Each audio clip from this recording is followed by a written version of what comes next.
আচ্ছা, তারপর অন্তিম পাঠে আমরা চলে যাব। এটি হচ্ছে অন্তিম পাঠ আমাদের এই আলোচ্য আখ্যানের। বলছে সহ এবং উক্তঃ প্রত্যুবাচ, সহ এবং উক্তঃ প্রত্যুবাচ, অর্থাৎ কি অশ্বিনী কুমার দা এরূপ বললে, ঠিক আছে, তিনি অর্থাৎ উপমন্যু প্রত্যুত্তরে বলছে কি ন অনিত্রম, বলছে কি ন অনৃতম, ঠিক আছে, উচতু ভবন্তৌ, অর্থাৎ কি আপনারা মিথ্যা বলছেন না। প্রত্যুত্তরে বলছে আপনারা মিথ্যা বলছেন না। বলছে কি না ন তু অহম গুরবে অনিবেদ্য এতম অপুপম উপযুক্তম উৎসাহে ইতি, মানে এটা কি অর্থাৎ বলছে আমি গুরুকে নিবেদন না করে আমি এই পিষ্টক খেতে পারবো না, তাই তো। মানে তিনি গুরুর প্রতি এতই তার আনুগত্য, এতই তার শ্রদ্ধা ভক্তি, বলছে সেই পিঠে, ঠিক আছে, তার মানে মৃত্যু মানে মরণাপন্ন ব্যক্তি, তার সেই তিনিও স্মরণ করছে, গুরুদেবকে স্মরণ করে গুরুকে সেটি উৎসর্গ করতে চাইছেন, তাই তো। আচ্ছা, তাহলে এটাই আমরা পাচ্ছি যে গুরুর প্রতি তার শ্রদ্ধা ভক্তি কতটা। এবং বলছে কি ততস্তমশ্বিন, বলছে কি এটা ভেঙে ভেঙে পড়তে হবে, জায়গাটাতে অনেক সন্ধি রয়েছে, সন্ধি বিচ্ছেদ করে পড়াই ভালো।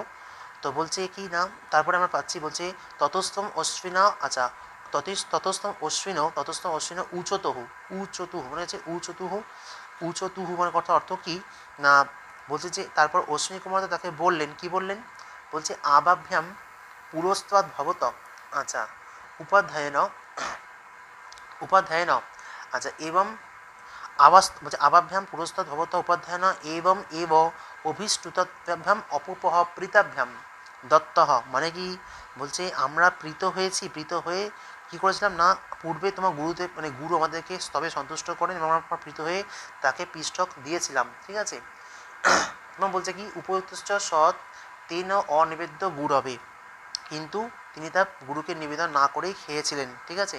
তা বলছে ত্বম অপি তথৈব কুরুস্ব যথা কৃতম উপাধ্যায়ন ইতি, অর্থাৎ বলছে কি তোমার গুরুকে যখন পূর্বে যখন দিয়েছিলাম এরকম পিষ্টক মানে ওষুধ হিসেবে, তখন তিনি গুরুকে নিবেদন না করে খেয়েছিলেন, তাই তুমি তোমার গুরু যেমন করেছিলেন ঠিক তথৈব কুরু, মানে কি তাই তোমার গুরু যেমন করেছেন তুমি ঠিক সেইভাবেই করো, ঠিক আছে, কথাটা বলছি তাকে। আচ্ছা, স এবং উক্ত্বা পুনরেব প্রত্যুবাচ, আচ্ছা প্রত্যুবাচ, অর্থাৎ কি প্রত্যুবাচ স এবং স এবং উক্ত্বা পুনরে প্রত্যুবাচ এতৌ, বলছে এরূপ তারা বললে তিনি উপমন্যু অশ্বিনী কুমারকে অনুনয় করে বললেন, কি বলছেন অনুনয় করে বলছেন যে কীরকম ব্যাপার, বলছে প্রত্যুনয়ে ভবন্ত অশ্বিন ন উৎসাহে অহম, আচ্ছা ন উৎসাহে অহম, বলছে কি ন উৎসাহে অহম, আচ্ছা অনিবেদ্য উপাধ্যায় উপযুক্ত ইতি, অর্থাৎ বলছে কি যে আমি কি করব না, আমি হচ্ছে কি অশ্বিনী কুমারকে উন্নয়ন করে বলছেন, শিষ্য উপমন্য বলছে যে আমি গুরুকে নিবেদন না করে এই পিষ্টক মানে পিঠে খেতে উৎসাহী নই, বাবরে।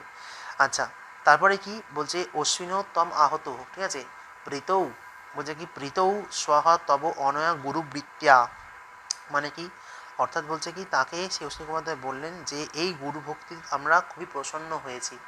উপাধ্যায়স্য তে, বলছি উপাধ্যায়স্য তে তে উপাধ্যায়স্য কাষ্ণয়সাহা দন্তাহা, অর্থাৎ কি তুমি কি করবে না, বলছে তোমার গুরুর মতো লোহার, তোমার গুরুর মতো লোহার মতো কালো দাঁত হবে, কাষ্ণায় দন্তাহা মানে কি কাষ্ণ অর্থাৎ কালো, গুরুর মতো কি তোমার হচ্ছে লোহার যেমন হয় তোমার গুরুর মতো তোমার কালো দাঁত হবে, ঠিক আছে, এটা কোনো বলছে মানে লোহার মতো কালো দাঁত হবে।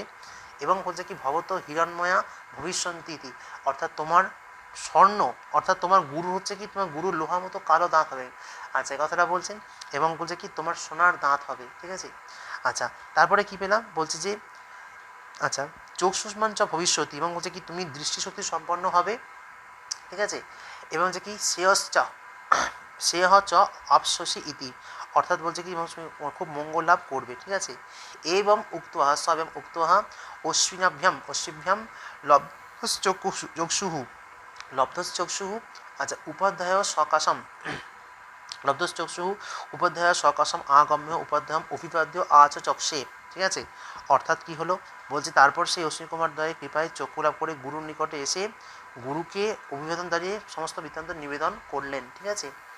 স চ অস্য প্রীতিমান অভূত, মানে কি মানে সমস্ত বৃত্তান্ত শুনে তিনি খুব প্রসন্ন হলেন এবং তাকে বললেন আহ চ এনম, আচ্ছা তাকে বললেন, বলছে কি বলছে যথা অশ্বিনও, আচ্ছা ভেঙে ভেঙে পড়তে হবে এখানটায়, হ্যাঁ বলছে যথা অশ্বিনও আহত হো তথা ত্বম শ্রেয় অব অপসসি ইতি, মানে কি বলছে অশ্বিনী কুমার যখন তুমি বলেছেন যে তুমি নিশ্চয়ই তুমি মঙ্গল লাভ করবে, সর্বে চ তে বেদাহা প্রতিভাসন্তি ইতি, অর্থাৎ সমস্ত বেদ তোমার স্মৃতির পাতায় চিরকাল রয়ে যাবে। ঠিক আছে, তাহলে এই ছিল আমাদের মূল পাঠ, মানে আমাদের উপমন্যু কথা, এই যে আখ্যান। তো আশা করি তোমরা সকলে উপকৃত হয়েছো, এবং এই পাঠ সম্পর্কিত যদি কারো কোনো প্রশ্ন থাকে আমাকে অবশ্যই কমেন্ট করে জানাবে।